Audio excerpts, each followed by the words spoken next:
Hola, bueno, iniciamos aquí con el libro de Jonathan Dancy, Introducción a la Epistemología Contemporánea.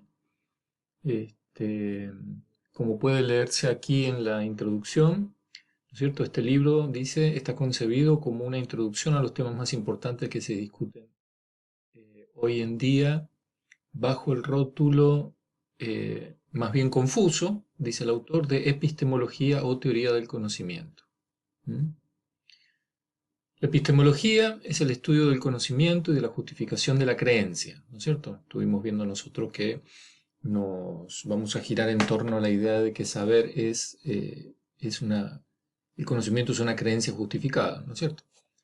Entre las cuestiones centrales en las que tratan de responder los epistemólogos se encuentran, ¿no es cierto? Estas preguntas son muy representativas, sobre todo para aquellos que consideramos que la filosofía es un conjunto de preguntas, ¿no es cierto? ¿Qué creencias están justificadas y cuáles no? Si hay algo que podemos conocer, ¿qué es? ¿Cuál es la relación entre conocer y tener una creencia verdadera? ¿Cuál es la relación entre ver y conocer? Es decir, el tema de la observación. ¿No es cierto? Cuestiones como esta están en el corazón de la epistemología, pero por supuesto esta va más allá y como cualquier otra disciplina sus fronteras son más bien difusas. ¿No es cierto? Esto quiere decir por los alcances que ella tiene. Bueno, como verán, el libro se alinea con lo que habíamos planteado.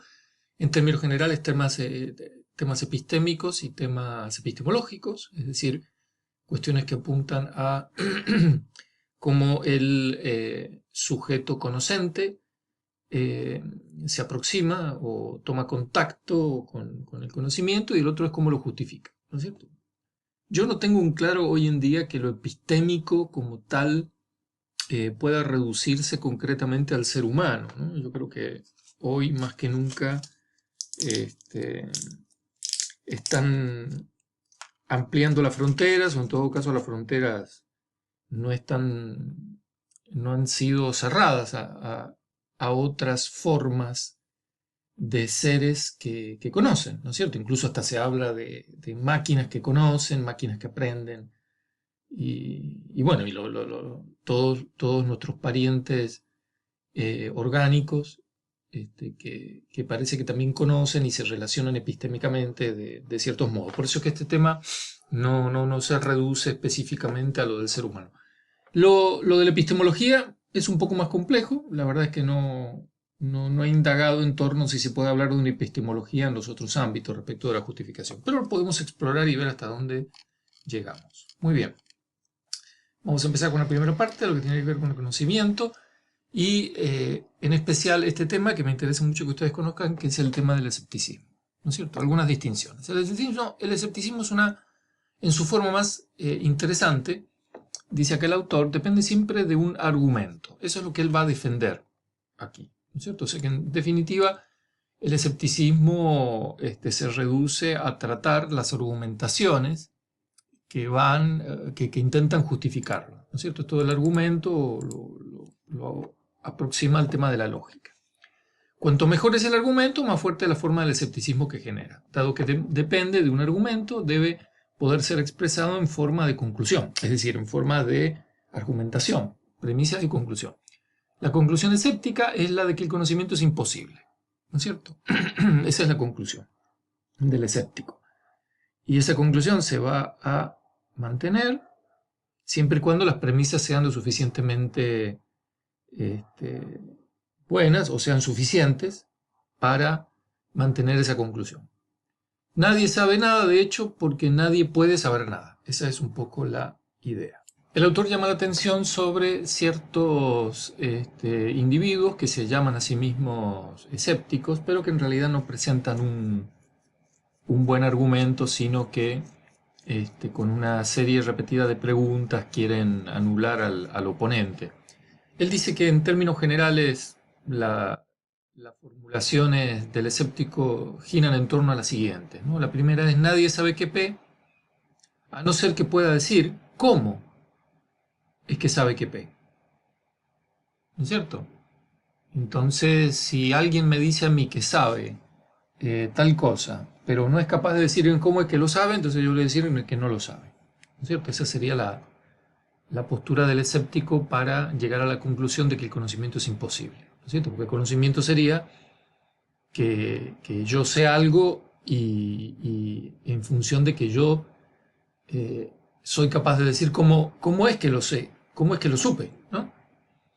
Y en segundo lugar, no es posible contestar satisfactoriamente a la cuestión, ¿cómo sabes que P?, por el mero procedimiento de volver a aseverar que P. Se trata de una petición de principio.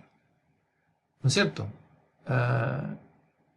Claro, que él dice aquí que el ámbito de estas dos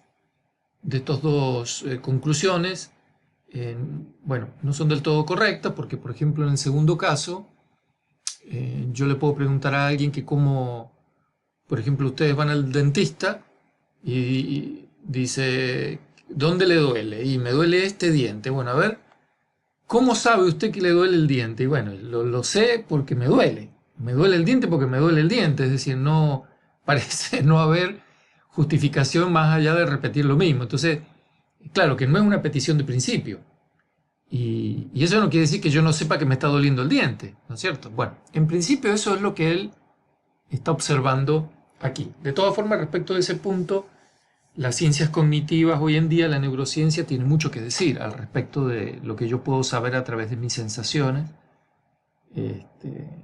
o no. ¿Mm? Muy bien.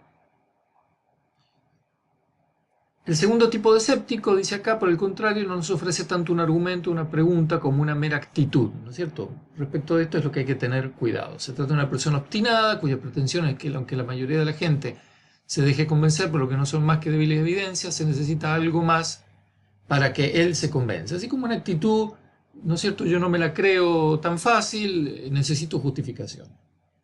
Su posición, dice aquí, se convierte en el escepticismo propiamente dicho, ¿no es cierto? Cuando los patrones se colocan tan altos que no pueden satisfacerse, ¿no es cierto? Claro, yo necesito un nivel de prueba tan pero tan precisa y tan pero tan compleja que como prácticamente nadie me las puede dar, entonces soy un escéptico, ¿no es cierto?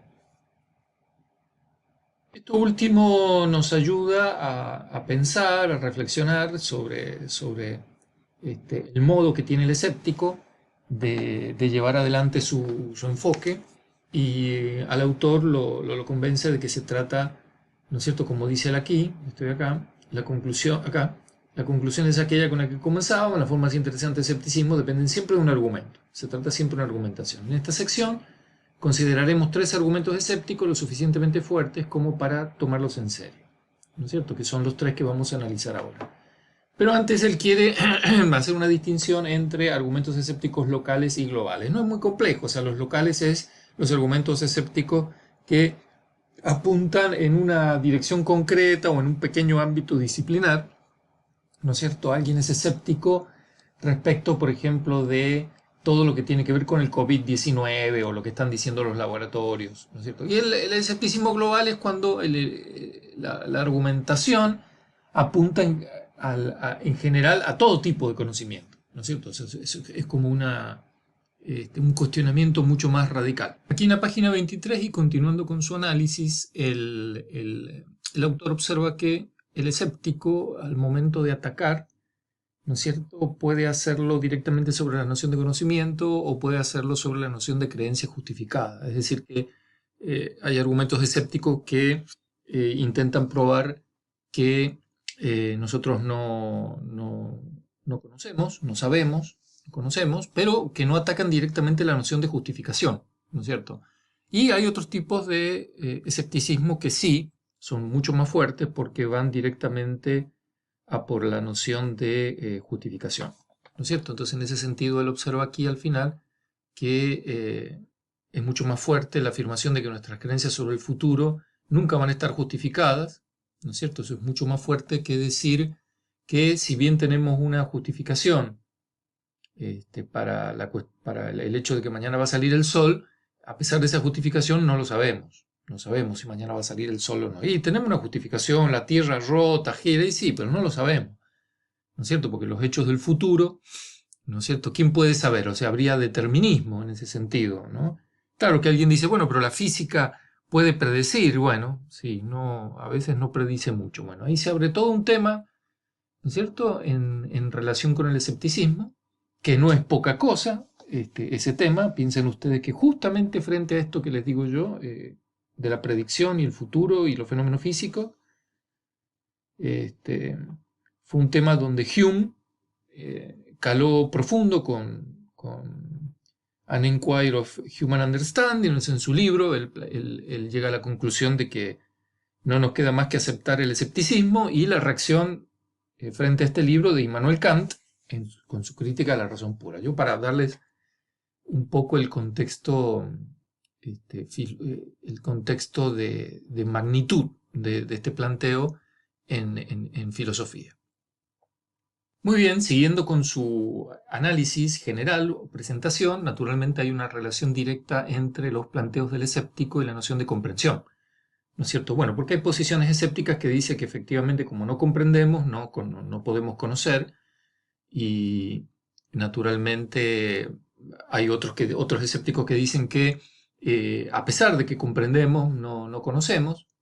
Y acá él observa, bueno, la distinción se viene abajo, dice acá: si adoptamos una teoría de la comprensión que una lo que podemos comprender con lo que podemos reconocer como verdadero. O sea que lo que no podemos comprender no lo podemos saber, en ese caso.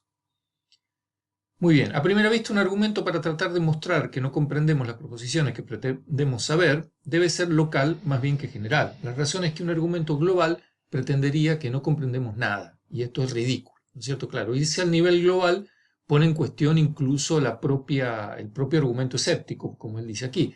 Esto es ridículo en primer lugar porque es obvio que sí comprendemos algunas cosas, y en segundo lugar porque es esencial que comprendamos, y de hecho se espera de nosotros que lo hagamos así, el mismo argumento escéptico, ¿no es cierto? Bueno, esto es un viejo tema que, por ejemplo, a mí me toca vivir incluso con algunos colegas, ¿no?, que pretenden justificarme argumentativamente de que la lógica no sirve. Entonces es una cosa un poco absurda, ¿no es cierto? Porque alguien dice, la lógica no sirve, y me presentan un argumento lógico para decirme que la lógica no sirve. O sea, digamos, no hay ni cómo responder a eso, ¿no es cierto? Porque la persona se autofagocita en su propuesta, ¿no?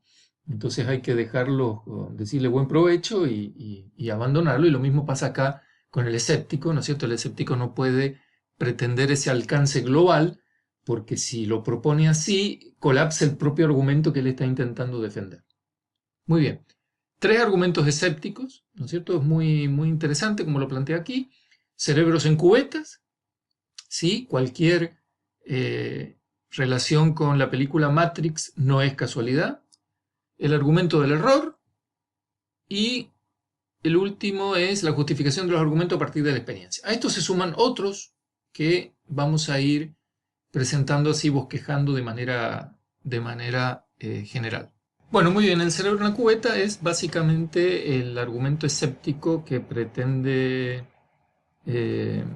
mostrar que todo se derrumba en relación con el conocimiento porque ni siquiera somos capaces de probar básicamente esto. O sea, el hecho de que no somos individuos que conocen plenamente, o sea, individuos plenos, sino que en realidad somos un cerebro que está metido en una cubeta, ¿no es cierto? Que es un modo de representar, ¿no es cierto?, un cerebro enchufado, así, a la manera de Matrix. Lo digo así porque todos han visto la película, sirve para ejemplificarlo. Entonces, naturalmente, a nuestro cerebro llegarían toda la información que nos hace creer que estamos en un mundo, que estoy tocando una mesa, que estoy viendo una pantalla, que estoy hablando, pero en realidad no hemos salido de la cubeta, y hoy en día diríamos, no hemos salido del disco rígido de una computadora, estamos metidos ahí. Entonces, bueno, ¿cómo probar, no es cierto?, que no es así, ¿no? Deberíamos ser capaces de probar eso. Naturalmente, si no somos capaces de probar eso inicialmente, se derrumba el resto, ¿no es cierto? Acá lo dice: es posible que aunque no sepamos que no somos cerebro en una cubeta, sí sepamos a pesar de todo muchas otras cosas que podrían ser importantes. Este es el planteo que reenvía este argumento escéptico, a mi entender, a los primeros pasos del discurso del método de Descartes, con el cual ustedes sin duda deben estar ya familiarizados.